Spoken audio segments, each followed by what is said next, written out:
देखिए, मेरा ना लाइफ में एक चीज मानना है कि आप कुछ भी करो, अगर आपको उसमें मजा नहीं आ रहा है तो आपको उसी पल उसी वक्त वो चीज छोड़ देनी चाहिए। छोड़ दें। वो कुछ भी हो। तो एक तरफा आशिकों का ब्रांड एम्बेसडर अगर कोई है तो वो मैं। इस कहानी में है जहाँ पे एसटीडी पीसीओ में क्या होता था कि अगर आपको अपनी वाली को फोन करना है तो आप वो पीसीओ ढूंढते थे जहाँ पे कोई दीदी बैठी हो, ताकि दीदी फोन करके हेलो बोले। उधर से जो भी लड़की के घर वाला जो भी फोन उठाता है तो उनको लगे कि अच्छा कौन, तो मैं आंटी, मैं शिखा बोल रही हूँ। ओके। फिर जैसे उसका फोन आए, आप केबिन में बैठे हो, आप दीदी को इशारा करते हो, दीदी अपना फोन रखती है, आप केबिन से फोन उठा के फिर बात करते हो।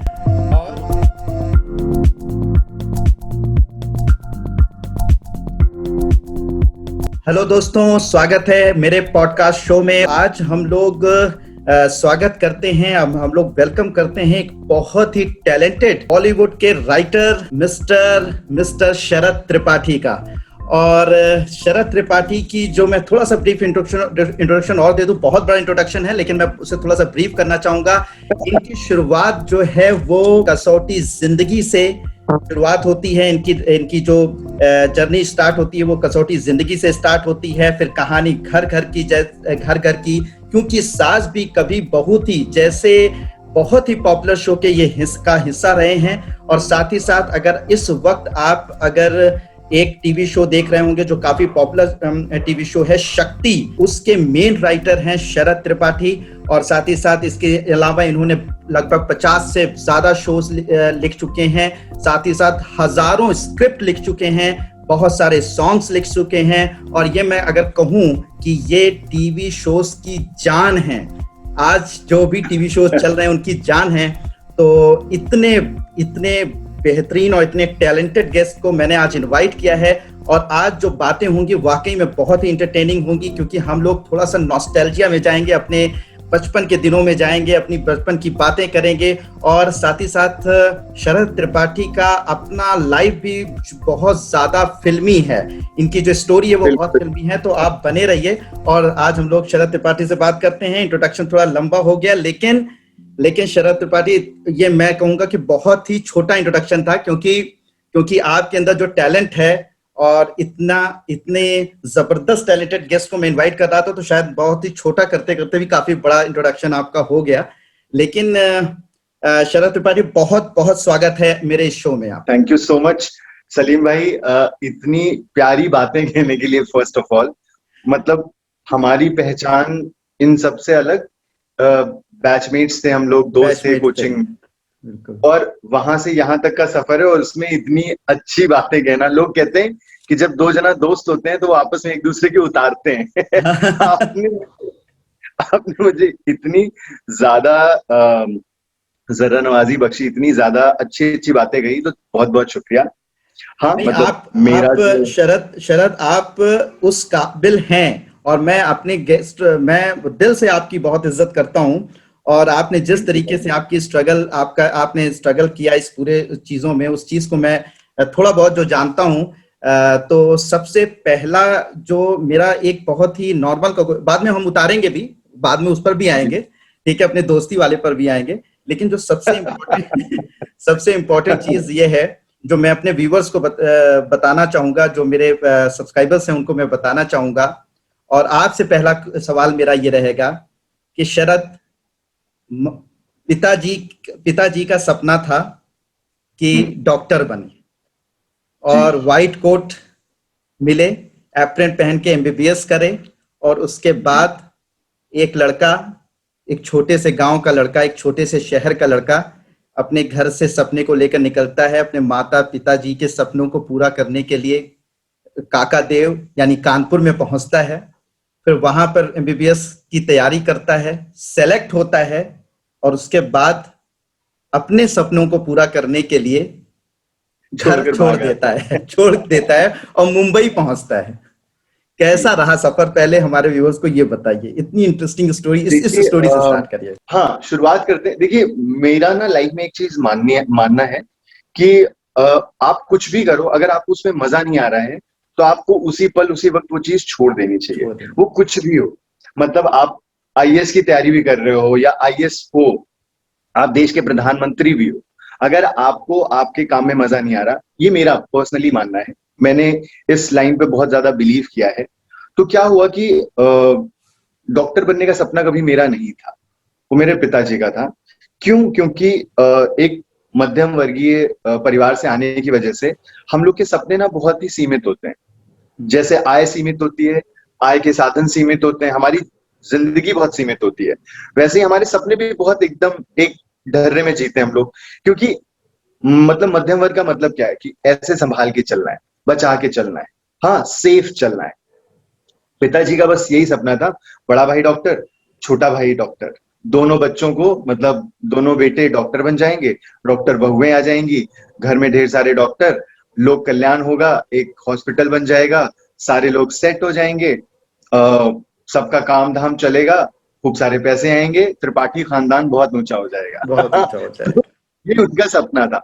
अब उसमें क्या हुआ कि भैया जब डॉक्टर बने, भैया ने एमबीबीएस कंप्लीट किया मेडिसिन, उसके बाद में केजीएमसी लखनऊ से, उसके बाद उन्होंने आईएएस की प्रिपरेशन की और भाई का सिलेक्शन हो गया, आईएएस बन गए। तो उन्होंने एमबीबीएस छोड़ा, मेडिकल की डिग्री छोड़ी for a better degree, IAS officer बनने के लिए। मैंने जैसे तैसे होके सिलेक्शन हुआ, और जब सिलेक्शन हुआ तो उसमें भी मैंने वो डिग्री छोड़ दी, क्योंकि मुझे मुंबई आके बालाजी ने एक टैलेंट हंट की थी जिसमें एज अ राइटर उन्होंने बुलाया था कि मुझे राइटर बनना है, जो बहुत ही इनसिक्योर वर्ल्ड है, जो बहुत ही अनिश्चितताओं वाला मतलब पूरा ये क्षेत्र है। तो पिताजी इस चीज को लेके कभी ओके नहीं हो पाए कि नहीं तुम वहां नहीं जाओगे, और ऐसे में मेरी जिद थी कि मुझे कहानियां लिखनी है, मुझे बुलावा आया है बालाजी से, and they want me to train under their writers, senior writers. तो मैंने घर से सामान वामान बांधा और मैं घर से भाग आया। तो अच्छा भागा भी था तो चतुराई बस मेरी इतनी थी कि बालाजी ने मुझे यहाँ रहने खाने सबका इंतजाम दिया हुआ था, तो इसलिए मैंने कहा कि सरवाइव तो मैं कर लूंगा मुंबई में, बाकी तो फिर देखा जाएगा। तो वहां से भाग के आया, पिताजी ने बात नहीं की 5-6 साल। देन ही रियलाइज कि मेरा काम ठीक ठाक चल रहा है। मैंने मुंबई में अपना जब पहला घर लिया 2012 में, तब पिताजी आए, एंड देन समहाउ तब से वो थोड़ी थोड़ी एक दूरी, एक खिंचाव तो था, बट ओवर द पीरियड धीरे धीरे वो कम हुआ, and now he have realized कि अ, उन्होंने मतलब वो जो गुस्सा दिखाया था वो उस वक्त के लिए ठीक है, होता है, मतलब पिता का बेटे पे हक होता है, तो वो जो भी गुस्सा था, बट उन्होंने ये रियलाइज किया कि मेरा यहाँ आना मेरे लिए बहुत इंपॉर्टेंट था, क्योंकि ये जो काम मैं करता हूँ इसमें 18-18, 20-20 घंटे में काम करता हूँ, और मैं हमेशा हंसता रहता हूँ, मैं हमेशा खुश रहता हूँ। क्यों? क्योंकि ये काम वो है जो मैं बहुत ज्यादा पसंद करता हूँ। I love my job. तो इसलिए ना मुझे कोई थकान है, ना कोई शिकायत है, ना कोई परेशानी है, तो I am just happy, and that's what makes him happy. बिल्कुल, बिल्कुल। और जो आपने सपने बताए, ये जितने मुझे लगता है जितने भी व्यूअर्स इस वक्त देख रहे होंगे, सबके सपने, सबके मिडिल क्लास के घर के सपने यही होते हैं। ठीक है, जी, आईएएस। मतलब जितने भी मतलब मिडिल क्लास, हमारा मतलब भारत का एक बहुत बड़ा हिस्सा मिडिल क्लास है, हम उस जोन में आते हैं। हमारे यहाँ एक्चुअली जिसे कहा जाता था कि हमारे यहाँ सिर्फ 4 बातें होती हैं कि बेटे को डॉक्टर, इंजीनियर, आईएएस और पीसीएस। ये 4 वो शब्द हैं, वो पोस्ट हैं, वो दुनिया है, ये 4 दुनिया के 4 पहलू दिखाए जाते थे कि बस दुनिया इतनी है, डॉक्टर बन जाओ या इंजीनियर बन जाओ या आईएएस बन जाओ या पीसीएस बन जाओ, लाइफ सेट है। जो कि गलत नहीं है। मतलब माँ बाप का हमेशा से सपना क्या होता है, वो अपनी औलादों को एक सही जगह पे देखते हैं। बट एक जो चीज है जो मैं अब अपने पिताजी से भी कहता हूँ, अपने आसपास के लोगों से कहता हूँ, कि there is the small world beyond all these 4, जो भी आप ये सोचते हो ना कि ये 4 ही विधाएं हैं, इनके आगे भी, इनके बियॉन्ड भी बहुत कुछ है, बहुत कुछ है। मैं अक्सर बस अपने अपने लोगों से कहता हूं कि सितारों के आगे जहां और भी हैं, अभी इश्क के इम्तिहान एग्जैक्टली, और भी हैं। एग्जैक्टली वो इसलिए भी क्योंकि पता है कि ये 4 शायद उनको सिक्योर जॉब दे दे, ये चारों फील्ड। जबकि अब वैसा नहीं रहा, हर इंजीनियर आजकल स्टैंड अप कॉमेडियन बन रहा है, या फिर राइटर बन जा रहा है, बुक राइटर बन रहा है, या मोस्टली बहुत सारे डॉक्टर्स हैं जो बीच में एमबीबीएस छोड़ के हमारे साथ के कई सारे राइटर फ्रेंड्स हैं जो कि डॉक्टर रहे हैं। तो ऐसा होता है कि लोग ऐसा नहीं सोच रहे। तो मुझे ना सारे जितने भी आजकल के पेरेंट्स हैं उनसे बस यही रिक्वेस्ट है कि प्लीज ये सपोर्ट कर दीजिए कि वो जो बच्चा चाहता है, आवारागर्दी में नहीं करना है, मतलब अगर वो चाहता है कि किसी को प्रपोज करना है, पापा ये पटवा दो, वो सब नहीं। अगर कोई लड़का जेन्युइनली गाना गा रहा है या वो डांस कर रहा है तो प्लीज सपोर्ट करिए उनका, क्योंकि वो लड़का उसमें अपनी पूरी शिद्दत लगा देगा, जान लगा देगा। बस बिल्कुल। एक बार आप खड़े होके बस चौड़े में बोल दो कि बेटा जो करना है करो, हम तुम्हारे साथ है ना। तो ये उन लड़कों को, उन बच्चों को, उन बेटियों को मतलब बहुत अलग ताकत देता है। मतलब मुझे ये लगता है कि अगर जब मैं मुंबई में आया था और वो शुरू के 5-6 साल जब मैं वैलिडेशन ढूंढ रहा था अपने घर वालों से कि यार मैं सही काम कर रहा हूँ, मतलब मेरे पिताजी खुल के किसी को ये भी नहीं बोलते थे कि वो टीवी इंडस्ट्री, फिल्म इंडस्ट्री में राइटर है। वो उनको बहाने बनाने पड़ते थे। क्यों? क्योंकि एक बेटा क्या है, आईएएस ऑफिसर है, दूसरा क्या कर रहा है, वो कुछ भारतीय सांस्कृतिक विभाग में कुछ राइटर है। मतलब उसको भी उन्हें सरकारी नौकरी से जोड़ना होता था कि उनको ये लगता था कि इसको सरकारी नौकरी से जोड़ दूं तो थोड़ा कूल लगेगा, सम्मान थोड़ा मिलेगा। प्रतिष्ठित प्रतिष्ठित लगेगा। एग्जैक्टली कि उस मेरी जॉब को सम्माननीय बनाने में लगे थे, जबकि उन्हें ये समझ में नहीं आता था। और कोई ऐसी गलत बात नहीं है, मतलब ऐसा कुछ नहीं है कि मैं पिताजी को कहता हूँ कि आप ये ऐसा क्यों कर रहे थे। मुझे समझ में आता था यार उनका पॉइंट ऑफ व्यू, कि उन्होंने उस दुनिया को वैसे ही देखा है। तो ये मेरा मतलब, अब क्योंकि मैं यहाँ पे हूँ, सेटल्ड हूँ, अच्छे से रह रहा हूँ, तो अब ये मेरी जॉब है कि मैं लोगों को समझाऊं, बताऊं कि भैया बहुत अच्छा काम है, ये कमाल का काम है। और जो भी लोग ये करना चाहते हैं बिल्कुल करें, आए, आगे बढ़े और अपनी फैमिली का सपोर्ट लें। मतलब उनसे बोले और बताएं कि भैया ये एक अच्छी चीज है, ये मुझे करना है। बिल्कुल, बिल्कुल। बिल्कुल ये हर मिडिल क्लास फैमिली का एक सपना रहता है और सारी चीज़ें वो गलत नहीं है क्योंकि उन्होंने वाक़ई में वही माहौल देखा है। और हाँ, हमारा रिकॉग्निशन शायद वो नहीं कर पाते कि कलाकार के रूप में रिकॉग्निशन नहीं मिल पाता समाज में हमारे, अभी भी ऐसा है। बिल्कुल। लेकिन हम शायद उन्होंने फिर बाद में समझा होगा कि ऐसी-ऐसी जगहों पर आपको रिकॉग्निशन मिली जहाँ पे हो सकता है कि इस वक़्त शरद त्रिपाठी को वो लोग भी जानते हों, शायद वो आपके भैया को शायद ना जानते हों। ऐसा भी बहुत जगह हुआ होगा कुछ बिल्कुल। क्षेत्रों में। तो तब उनको अरे शायद जब हम जाते हैं, हुँ, जब भी प्रयागराज जाते हैं, कहीं पे भी जाते हैं, और जब मीडिया वाले या कोई भी जो मेरे यार दोस्त हैं या जो भी आते हैं और जो कहते हैं कि पेपर में फोटो छापनी है, तो हुँ, लगता है कि उन्हें ये लगता है कि क्या है क्यों या रेडियो वाले अगर कहते हैं कि रेडियो पे एक शो करते हैं भाई, थोड़ा बातें बातें हुँ, करेंगे, तो उनको हुँ, लगता है ऐसा इसमें क्या कर दिया है, बड़े बिल्कुल, भैया बिल्कुल। से बात करो। क्योंकि बड़े भैया नए नए कीर्तिमान बना रहे हैं अगर सरकारी महकमे में, तो उनका होता है उनसे बात करो यार, ये क्या कर रहा है, ये तो सिर्फ बच्चों को बर्बाद कर रहा है टीवी दिखा के। तो उनकी अलग सोच है। सही बात है, सही बात है। अच्छा शरद, अभी आपकी एक बहुत ही जबरदस्त बुक आई है, जी। 90s वाला प्यार। तो मोहब्बत कभी हुई 90s में, मोहब्बत हुई या बाद में मोहब्बत हुई, उस पर बेस्ड हाँ, है ये? मोहब्बत की किताब है, ऑफ कोर्स मोहब्बत के बारे में है। और जब हम बचपन में होते हैं तो हम सबको कहीं ना कहीं छोटे छोटे स्तर पे मोहब्बत होती है, हम्म, अलग अलग लेवल पे, अलग अलग जगह, अलग अलग इंसान से। क्यों? क्योंकि हम उस समय उतने वोकल नहीं होते हैं, उतने एक्सप्रेसिव नहीं होते हैं अपनी भावनाओं को लेके। तो अ, हमारे अंदर बहुत ही घुटे छिपे इमोशंस होते हैं जो हम अंदर ही अपने दबा लेते हैं। तो एक तरफा आशिकों का ब्रांड एम्बेसडर अगर कोई है तो वो मैं हूं। अच्छा। कि एक तरफा आशिकियां बहुत हुई हैं। तो वो होता है जब आप मनी मन किसी को अपनी वाली मान लेते हो, बट उससे आगे बात नहीं बढ़ती। तो मैंने मतलब कि जितना मुझे तो जो हुआ सो हुआ, उसके अलावा मैंने मेरे बहुत सारे दोस्तों का किस्सा सुना। मेरी जो आदत थी वो ये थी कि मैं भाषा बहुत अच्छे से, मतलब कहानियां, किस्से, थोड़ी बहुत शायरियां वो सब लिख लेता था, कर लेता था। तो उसका ये असर हुआ कि जितने भी मेरे यार दोस्त थे वो मुझसे कुछ ना कुछ टिप्स मांगते थे कि यार मैं उसको कार्ड देने जा रहा हूँ, उसमें क्या लिखूं। तो मैं लोगों के लव लेटर लिखते लिखते राइटर बना हूं। मैंने ना ये एक बात, मैं बहुत पहले जब आया था शुरू शुरू में, तो मैं शाहरुख खान का बहुत बड़ा फैन। तो मैंने इस किताब में भी मैंने लिखा हुआ है अम्मा बाबूजी और शाहरुख खान को समर्पित। वो शाहरुख खान यहाँ पोस्टर पे भी है, क्योंकि उनकी वजह से बहुत सारा कंटेंट मिला है मुझे इस किताब के लिए भी। तो मैं पहली बार जब मुंबई आया तो मुझे था कि मैं शाहरुख खान से मिलूंगा। मैं उनसे मिलने सेट पे गया, मेरी बातचीत हुई उनसे। तो मैंने एग्जैक्टली उनको यही बात बताई थी कि सर, आपकी वजह से मैंने राइटिंग शुरू की। आपकी फिल्में देख के मैं कुछ कुछ लिखता था, और फिर आपके डायलॉग्स, आपकी फिल्मों की बातें मैं मेरे दोस्तों के लव लेटर्स में लिखता था, और उन लोगों के लव लेटर्स लिखते लिखते मुझे राइटिंग का वो एक तरीका मिल गया कि अच्छा ये फ्लो होना चाहिए तो इंटरेस्टिंग बनता है, और इस तरह मेरे अंदर राइटिंग का कीड़ा है। तो ये एक बहुत ही कमाल की जर्नी रही। और उस दौर में हर लड़के को जब ये बात पता चल गई कि अच्छा ये है वो, तुम्हें याद होगा सलीम भाई, एक लड़का था आशीष शर्मा, याद है? हाँ हाँ हाँ हाँ हाँ हाँ। तो मैंने आशीष शर्मा के भी बड़े लव लेटर्स लिखे हैं, अच्छा। नाम नहीं लूंगा किसके लिए, बट मैंने उसके लिए भी, उसके तो सबसे ज्यादा, उसके लव लेटर छोड़ो, उसके हर ग्रीटिंग कार्ड पे मैं लिखा करता था। तो वो कंटेंट लिखते लिखते कहीं ना कहीं मुझ में वो बात आई।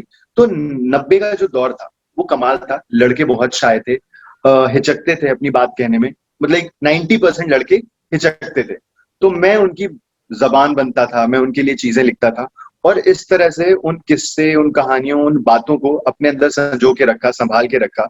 और जब ये लॉकडाउन का मौका मिला, लॉकडाउन में घर बैठने का मौका मिला, इतना खाली वक्त मिला, तो मैंने उन कहानियों को रिविजिट किया कहीं ना कहीं अपने दिमाग में। क्यों? क्योंकि उन सब ने मुझे कॉल किया, बातें हुई, पुराने दोस्तों से कनेक्ट हुआ।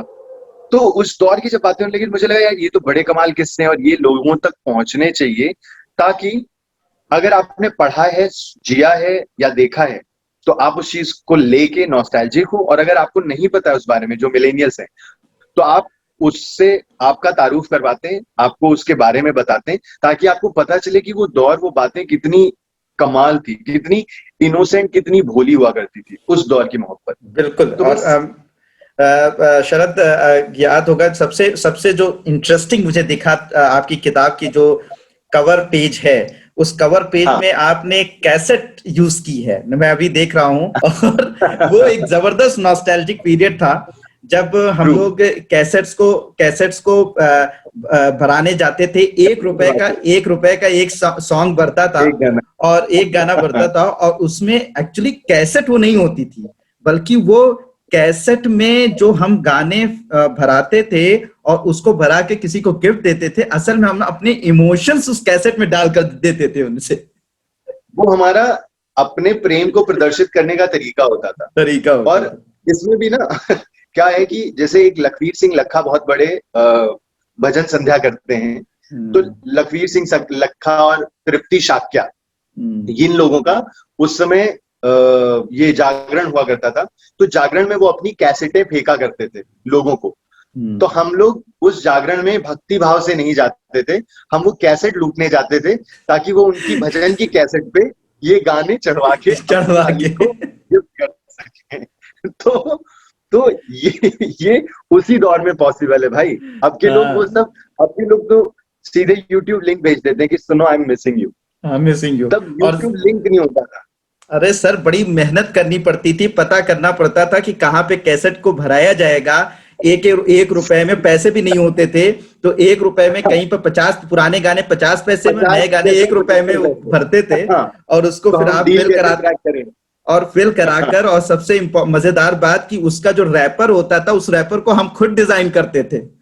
एग्जैक्टली, वो जो पन्ना चढ़ाते थे उसके ऊपर, उसमें लिखना होता था पहला गाना कौन सा, दूसरा गाना कौन सा। मतलब वो कैसेट हम प्रोड्यूस करते थे, हम उसे मतलब डायरेक्ट करते थे। तो वो वही तो उस दौर का ये कैसेट भी है, उस दौर का ये एसटीडी पीसीओ भी है, जहां पे कि ये सारी चीजें ना इस कहानी में है। जहां पे एसटीडी पीसीओ में क्या होता था कि अगर आपको अपनी वाली को फोन करना है, तो आप वो पीसीओ ढूंढते थे जहां पे कोई दीदी बैठी हो, ताकि दीदी फोन करके हेलो बोले, उधर से जो भी लड़की के घर वाला जो भी फोन उठाता है, तो उनको लगे कि अच्छा कौन, तो मैं आंटी, मैं शिखा बोल रही हूँ, ओके।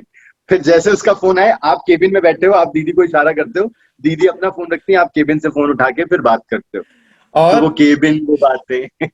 शरद, मैं ये भी मेंशन करना चाहूंगा कि आपकी जितनी पॉकेट मनी मिलती थी, उसका 60 to 70% पैसा से बात करने में जाता था। भाई हमारे साथ क्या होता था कि हमें तो पॉकेट मनी भी नहीं मिलती थी, पिताजी इतने स्ट्रिक्ट थे कि कोई पॉकेट मनी नहीं देते थे। वो जरा भी अपर मिडिल क्लास हरकतें हमारे यहाँ होती ही नहीं थी कि आपको पॉकेट मनी दिया जाए। तो हम लोग पता क्या करते थे कि जो सड़क के गटर होते थे, उनके मेन होल के जो ढक्कन होते थे वो तब लोहे के होते थे। बाद में हमारी वजह से मुझे लगता है सरकार ने उसे सीमेंटेड बनाया। उस दौर में वो लोहे के ढक्कन होते थे, तो हम क्या करते थे, जो सफाई कर्मचारी आते हैं उनके बच्चों को बुला लेते थे कि सुनो, सेम वही, मतलब हमारी देखिए ना तालीम ऐसी थी कि हम नहीं छू सकते क्योंकि हम तो अशुद्ध हो जाएंगे, पर जो सफाई कर्मचारी हैं उनके बेटे को बुला के कि तुम ढक्कन उठाओ, ढक्कन पे एक बाल्टी पानी डाल के धुलते थे, फिर वो ढक्कन लेके कबाड़ी के पास जाते थे और 300 रुपए में बेच देते थे। और फिर उस 300 रुपए में 25 रुपए का, आज तो 100 रुपए का पेट्रोल हुआ है, तब 25 रुपए का हुआ करता था, पेट्रोल भरा के शहर घूम रहे हैं, चाट खा रहे हैं। अरे यार, अरे कमाल था बहुत वो। अल्टीमेट, और बहुत सारी चीजें वाकई में आपने बिल्कुल नॉस्टैल्जिक कर दिया। और मैं जितने भी व्यूवर्स इस वक्त देख रहे हैं जो 90s के दौर में पैदा हुए या उसके आसपास पैदा हुए, वो अगर इस बुक को उन्होंने नहीं पढ़ा तो समझ लीजिए बहुत कुछ मिस करेंगे, क्योंकि मुझे समझ में आ रहा है कि एग्जैक्टली इससे बेहतर मतलब कह सकते हैं ना कि उस जमाने को समझने का तरीका नहीं हो सकता, उस जमाने की मोहब्बत को समझने का तरीका नहीं हो सकता। एक दौर था, एक बहुत ही सीनियर डॉक्टर साहब हम मुझसे मिले थे एक बार, तो उन्होंने बताया था हमारा दौर जब था 70s 80s में 60s में, तो उन्होंने बताया था कि हमारे यहाँ मोहब्बत कब होती थी। हम अलीगढ़ मुस्लिम यूनिवर्सिटी में पढ़ते थे और अलीगढ़ मुस्लिम यूनिवर्सिटी में हमारी मोहब्बत इतनी होती थी कि रिक्शे से वो जा रही होती थी और मैं पीछे साइकिल से बस उसके हॉस्टल तक पीछे पीछे पीछे पीछे हॉस्टल तक पहुंचा के चला आता था। ये हमारी मोहब्बत होती थी। और 90s वालों की मोहब्बत ये होती थी कि कैसेट भरवाते थे और भरवा कर अपनी फीलिंग्स को वहां पर जाहिर करते थे कैसेट्स के जरिए, अपने फीलिंग वाले गाने। और उस वक्त आपको याद होगा कि सोनू निगम के गाने होते थे, आशिकी या दीवाना दीवाना दीवाना दीवाना एल्बम, वही तो तभी तो हिट हुआ था। और सोनू निगम को मतलब मैंने इतनी दुआएं दी हैं, उस बंदे ने मेरा इतना काम बनवाया है कि मैं क्या बताऊं। तो सोनू निगम के सारे गाने जितने भी थे वो इतने हिट थे मार्केट में लड़कियों के सामने, ओए ओए, मतलब वही तो गाने होते थे भाई। तो कुछ तुम सोचो कुछ हम सोचे, फिर खुशी का मौसम आए। लोगों को मतलब गा गा के लड़कियों को सुनाना पड़ता था कि ये वाला गाना, ये वाला दीवाना मैं हूँ दीवाना तेरा। दीवाना। फिर उसके बाद एक उसका एक एल्बम आया था जान, तेरा मिलना पल दो पल का, मेरी धड़कने चुराए, ये वाले सारे गाने ओए होए, मतलब तो वो जो अल्टीमेट, मैं मतलब शायद गाइस मैं सच बता रहा हूं कि वो चीजें अगर आपने मतलब फील नहीं की हैं, मतलब उस वक्त जिन्होंने फील किया वो तो इस वक्त इस पॉडकास्ट को देख रहे होंगे तो वो फील कर रहे होंगे। और जिन्होंने 90s के बाद वो पैदा हुए या 90s के से मतलब कह सकता हूँ उस चीज को नहीं फील कर पाए, मैं सच बता रहा हूँ कि वो एक अलग लेवल था भाई, अलग लेवल था। इंटरनेट, हम लोग उस वक्त इंटरनेट नहीं होता था, तो इंटरनेट आया नया 90 80 रुपए किलो, 80 रुपए किलो कह रहा हूँ, 80 रुपए घंटा घंटे 80 रुपए घंटा हुआ करता। हाँ, 20 रुपए में 20 रुपए या 25 रुपए में हम लोग देते थे, 80 रुपए देते थे। फिर उसके बाद वहां पे आधे घंटे बैठने के लिए, और फिर उसके बाद उसमें बैठते थे और उसमें क्या पूछते थे, चैटिंग करते थे। याहू चैट आता था, उसमें ASL पूछते थे, age sex and language location sorry location. आप ना मेरी इस कहानी में सेम यही बात है सलीम भाई। इसमें दूसरी कहानी है, राहुल नाम तो सुना होगा, उसकी पूरी कहानी ही उस चैटिंग पर आधारित है। और जो ASL है ना, वो ASL का जिक्र है बहुत अच्छे से इसमें। मैं बहुत शरद, मैं बहुत एक्साइटेड हूँ आपकी इस बुक को पढ़ने के लिए पर्सनली। और मैं जितने भी मेरे व्यूवर्स हैं, जितने भी मेरे सब्सक्राइबर्स हैं, मैं उनसे कहूंगा और रिक्वेस्ट करूंगा कि अगर उस वक्त के उस दौर को महसूस करना है, जरूर इस बुक को पढ़ें। ये मैंने देखी है, बहुत ही लगभग 150 पेजेस की ये बुक है। लगभग शायद कितनी स्टोरीज हैं शायद भाई इसमें? 8 कहानियां हैं इसमें। 8 कहानियां हैं। 8 कहानियां 150 रुपए मूल्य है, जो कि अमेजोन थोड़े बहुत घटा के 132 या 118 या 123 कर देगा। तो आपको 1 रुपए से भी कम प्रति पेज के हिसाब से पड़ेगा और बहुत मजा आएगा। बहुत मजा। मतलब अगर 1 रुपए में अगर आपको इतना कुछ मतलब महसूस करने का मौका मिलेगा, जो हम लोगों के एक्सप्रेशन से आपको महसूस हो रहा होगा कि वो मोहब्बत, वो चीजें, वो दौर अगर आपको महसूस करना है तो इस बुक को जरूर पढ़ें। और जो मेरे बहुत ही बिल्कुल पर्सनल लोग हैं, जो मेरे से पर्सनल कांटेक्ट में हैं, मैं तो उनसे पूछूंगा कि आपने पढ़ा कि नहीं पढ़ा। ये मेरी तरफ से रिकमेंडेड है कि इसको जरूर पढ़ें, और बिल्कुल। हम लोगों की उस मोहब्बत को जरूर याद करें और उस चीज को महसूस करें कि किस तरीके से हम लोग चीजें करते थे और कुछ नहीं था। मतलब आज के और जमाने में जो ये ओपननेस है, मैं ना कुछ हर नहीं था। किसी को यही बात बोलता हूँ, यही बात बोलता हूँ कि जैसे आपने वो 70 की मोहब्बत का जिक्र किया, कि 70 के दशक में, 80 के दशक में जो मोहब्बत थी वो बहुत ही दूर दूर की थी, वो आंखों आंखों वाली थी। 90 का दशक ऐसा था जो हमें करीब ले आया। तब हमने हाथ बिल्कुल। पकड़ना सीखा, तब हमने गले लगाना सीखा, तब हमने एक दूसरे की तरफ देख के, कि वो जिसे कहते हैं ना कि वो जो रूहानी प्यार था, वो रूहानी प्यार, उसको आपने महसूस करना शुरू किया। एक दूसरे को हाथ टच करना, हाथ पकड़ के चलना, और मोहब्बत वहीं तक सीमित थी। वो इतना गजब था, वो एक दूसरे के आसपास रहना। उसके बाद 2000 के बाद तो ऑफ कोर्स इश्क के मायने बदल गए, मतलब वो अलग ही दौर में अलग तरीके की मोहब्बत हो गई। बट वो 90 का जो दौर था ना, वो बहुत ही बैलेंस था। मतलब वो भी मिडिल क्लास था हर तरह से, वो मिडिल बीच वाला क्लास, था। मिडिल हाँ, क्लास था, और कि सिर्फ जहाँ पे हर चीज बैलेंस थी, बहुत बैलेंस थी, कि आपको एक दूसरे को लेके वो डर भी था, एक दूसरे को छुप छुप के देखने वाला प्यार भी था, फिर एक दूसरे के आमने सामने होके फ्रीज हो जाने वाला प्यार था, फिर एक दूसरे से कह देने वाला, और फिर एक दूसरे से बिछड़ जाना। तो वो सारे इमोशंस इस बुक में है। और मैं इसीलिए बहुत ज्यादा एक्साइटेड हूँ, क्योंकि मुझे ये लगता है कि ये अब तक की मेरी सबसे ऑनेस्ट राइटिंग है। 16 सालों में मैंने, मतलब 8 से 10 हजार जो एपिसोड लिखे हैं। मेरी एक फिल्म ऑलरेडी अमेजॉन प्राइम पे है, फ्रॉड सिंह के नाम से। एक हम्म। नेटफ्लिक्स ओरिजिनल फिल्म मैं कर रहा हूँ, 2 और फिल्में आ रही हैं, वेब शोज हैं, सब कुछ है, बहुत कुछ लिख रहा हूँ, गाने लिख रहा हूँ। बट मुझे ये लगता है कि ये किताब मेरी सबसे ऑनेस्ट किताब है, जिसको मैंने किसी भाषा, किसी दायरे में, किसी एक क्या कहते हैं कि व्याकरण के परिमाप पे नहीं रखा, कि इस तरह इस मापदंड को फॉलो करते नहीं। मैंने इस किताब को बस ऐसे लिखा है जैसे मैं अपने दोस्तों से बात कर रहा हूँ, फ्री होके लिखा है। और मुझे ये लगा कि मैं इतने दिल से मैंने ये बात लिखी है कि ये हर दिल को टच करेगी, छुएगी। बस इसीलिए मुझे लगता है कि हर किसी को पढ़ना चाहिए। मतलब इस किताब के बहुत ज्यादा बिकने से मेरा ऐसा कोई बहुत ज्यादा फायदा नहीं होगा, मैं ऑलरेडी अपना काम कर रहा हूँ। बट मैं चाहता हूँ ये बहुत ज्यादा लोगों तक पहुंचे, ताकि लोगों को वो 90s की दुनिया दिखे, उन्हें समझ में आए कि वो क्या दौर था। और गाइस, मैं एक और चीज बता दूं इस बुक के बारे में, बहुत जो स्पेशल चीज है, मैंने इस बुक को थोड़ा सा देखा हुआ है, अभी पूरी फाइनल में इसे पढ़ नहीं पाया हूं, लेकिन मैं क्योंकि अभी अभी तुरंत रिलीज हुई है, तो मैं अभी बिल्कुल अभी अमेजन प्राइम पे आई ही है, तो अभी बहुत ज्यादा उसको नहीं, लेकिन मैंने जो इस बुक को देखा है, जो अभी तक सबसे अच्छी जो चीज है वो ये है कि ये इंग्लिश में लिखी गई है, यानी हिंदी हाँ, इंग्लिश लैंग्वेज में लिखी गई है। और ऐसी बुक आपको बहुत ही रेयर मिलेगी। इंग्लिश वाले जो इंग्लिश जो स्पीकिंग है, या इंग्लिश जो समझ पाते हैं, ठीक है, वो हिंदी को नहीं पढ़ पाते, हिंदी वाले जो हैं वो हाँ, इंग्लिश को नहीं समझ पाते। इससे क्या होता है कि अच्छा लिटरेचर दोनों जगह नहीं पहुंच पाता। ये बुक जो है, जो इंडिया में सबसे ज्यादा अगर कोई लैंग्वेज यूज की जाती है, इंग्लिश, चाहे आप इंडिया के नॉर्थ में चले जाइए, चाहे साउथ में, चाहे जी, ईस्ट या वेस्ट में चले जाइए, सबसे ज्यादा लैंग्वेज इस वक्त जो यूज हो रही है वो इंग्लिश यूज हो रही है, यानी हिंदी और इंग्लिश को मिक्स करके। ठीक है, एब्सोल्युटली, हाँ, हम ना प्योर हिंदी कहते हैं और बोल पाते हैं, और ना प्योर इंग्लिश बोल पाते हैं, तो हम इंग्लिश का यूज जी, करते हैं। तो जी, इस बुक की खूबसूरती ये भी है कि ये इंग्लिश में लिखी गई है, आम बोलचाल भाषा में लिखी गई है, जो बस आपको अपनी फीलिंग्स को बताने वाली भाषा में लिखी गई है। जिस फीलिंग में आप अपने फीलिंग्स को दूसरों से कह पाते हैं, वही लैंग्वेज एग्जैक्टली। शरद ने यूज की है।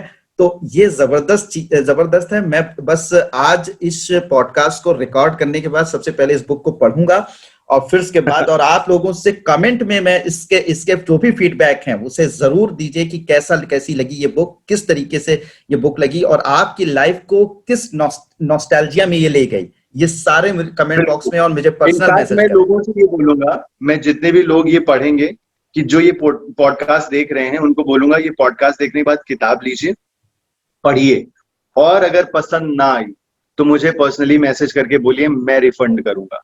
लेकिन अगर ये चीज पढ़ने के बाद आपको लगता है कि हाँ, इससे जुड़ी कोई याद आती है, तो प्लीज मुझसे वो याद शेयर कीजिए, याद क्योंकि जरूर। ये सिलसिला यहीं नहीं रुकेगा। अगर मैंने ये किताब लिखी है, तो इस किताब के साथ साथ मैं इसके किस्सों को भी लिखूंगा, और उसको कहीं ना कहीं पे पर्दे पे भी वो आएंगी कहानियां, वो किस्से। बिल्कुल। तो मैं चाहूंगा आपके पास भी अगर ऐसे कुछ कमाल के किस्से हैं तो प्लीज भेजिए, प्लीज बिल्कुल। शेयर कीजिए, ताकि और शरद वो मेरी उन कहानियों का हिस्सा बने। शरद इंस्टा पर भी हैं, शरद फेसबुक पर भी हैं, और साथ ही साथ शरद का पर्सनल ईमेल भी हम दे देंगे, जिस पर आप अपनी कहानियां भेज सकते हैं, अपनी यादें भेज सकते हैं। शरद पर्सनली आपकी कहानी, और ये बहुत बड़ी बात हो क्योंकि शरद जो है वो उनके पास वक्त नहीं होता, लेकिन हो सकता है कि आपकी कहानी को पढ़कर वो कुछ ऐसा क्रिएट कर दें जो कल लाखों लोगों के सामने पहुंच जाए। तो एक बहुत बड़ी बिल्कुल। बात है। तो शरद, ये सारी चीजें तो बड़ी जबरदस्त रही, बहुत सारी बातें याद आ गई, और सारी कहानियां याद आ गई।